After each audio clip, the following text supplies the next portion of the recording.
back for another short video. Kind of a bit like yesterday's video, but on something bit more specific. Rather than going between two different things, and as today can be a special day for some. As it's St. George's Day, yay! So yeah, here we go.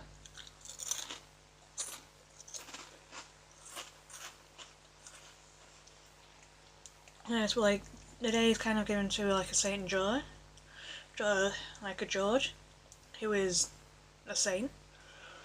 But very little is known about like the real St. George, as it was thought that he was born to like a noble Christian family in like the late 3rd century in Cappadocia. I think it's in Turkey, somewhere near there. Yeah, which is now in Turkey. Now, if I read the script a little more, then maybe I would have said Turkey a little. I was definitely Turkey a little sooner.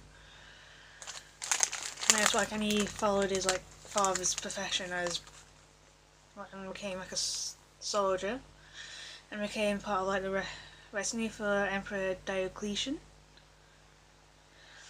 But then then the emperor decided to kind of systematically persecute Christians, and like George refused to take part in it. So yeah, in the year 303 AD, he himself was tortured and executed in Palestine, becoming like an early Christian martyr. And so from there, so like legends and like storytelling began, as like the legend of George slaying a dragon and like rescuing an innocent maiden from death is more medieval. And as a result, it was repudiated to the day that of George's martyrdom in 303. That St. George's Day is like celebrated in England on the 23rd of April. And it's like, as St. George's Day used to be like a national holiday in England, and like, but is now more of an observance. That is like celebrated with parades, dancing, and like other activities where flags and with the image of St. George's Cross are like flown on the Sunday closest to April 23rd, and the Sunday closest to today was yesterday.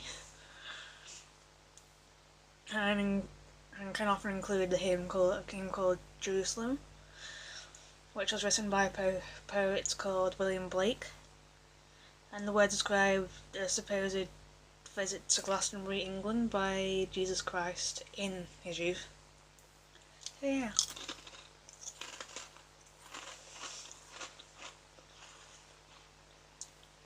Yeah, but like the celebrations and observance isn't like a public holiday. Like schools, shops, post offices, businesses, and like other organisations are still open like as usual, and public transport runs to the usual timetables.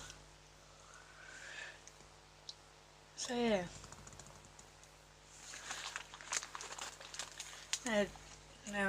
St. George himself was probably born around like 280 AD.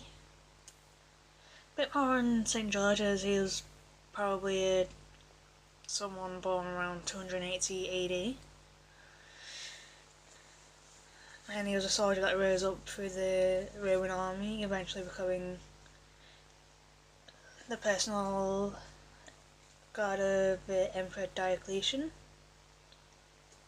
and was said to be executed for being a Christian on the 23rd of April 303 AD, and was buried in a town called Lod in Israel.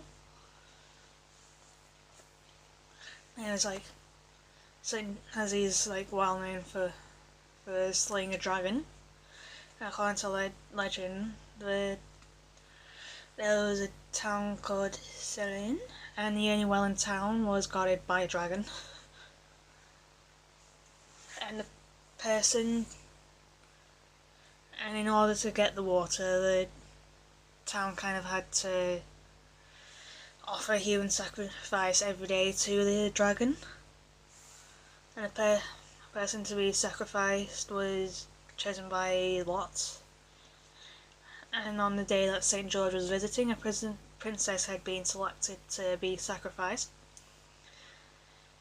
But instead of putting up with it, he kind of slayed the dragon and as a result saved the princess. And gave people access to the water. And in gratitude, they kind of converted to Christianity. And today it's kind of like thought that the dragon represents a certain type of pagan belief that includes the sacrifice of like a human being. And like St. George's Day was once celebrated widely as Christmas before St. Nick took it. As I'm sure you remember me doing like going over it in like the video of how like the history of Christmas. But the celebrations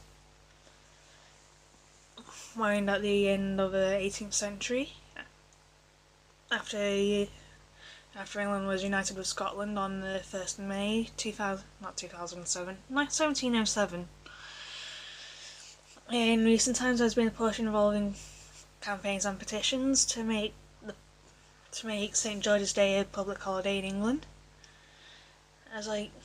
Well, it's not, St. George isn't like the patron saint of England alone. He's also a patron saint of like many other places, including Bulgaria, Ethiopia, Georgia, Greece, Portugal, and Russia. And he's also remembered in some regional holidays, like in the province of Newfoundland and Labrador in Canada. And among the Guarani people who live in like the mountainous areas of the Balkans, and who were converted to Islam centuries ago, but still observe St. George's Day. And it's working around the world, a number of days are devoted to St. George, including today being the 23rd of April, and like dates in November and December in the Gregorian calendar, which is what we use like 3rd of May, and the 23rd of April is a part of the Gregorian calendar, not candle. And it's like the symbol of St. George is like, which is like most widely recognised as St. George's Cross, which is like a red cross on a white background, which is often displayed as a flag, and is like used as the national flag of England, which forms part of the Union flag, which is like the Union flag being the flag of the United Kingdom, Great Britain and Northern Ireland. And like St. George's Cross was originally the flag of the maritime Republic of Genoa, and around 1190 the King of England started paying the Doge of Genoa to protect ships originally from the city of London and the rest of England that sailed in the Mediterranean. And like during the Crusades in the 1100s and 1200s, English knights used St. George's Cross as a part of their uniform, as it has been the official flag of England for centuries. But the Union flag, a combination of St. George's Cross, St. Andrew's Cross, and St. Patrick's Cross, is the national flag of the United Kingdom. And now St. George's Cross is used as like a national symbol by fans in the English national football, rugby and cricket teams. At international matches, the flags and scarves bearing the cross are worn by people, and they kind of paint the cross on their faces, and also has a prominent place in the arms of the city of London, and like the flags of the city of Barcelona in Spain and the country of Georgia. So yeah, there's like some of the like very decorated and all. So yeah, that is the video today. St. George's Day. I'll be back very soon with my Ology and news video for today. So yeah, see you very soon.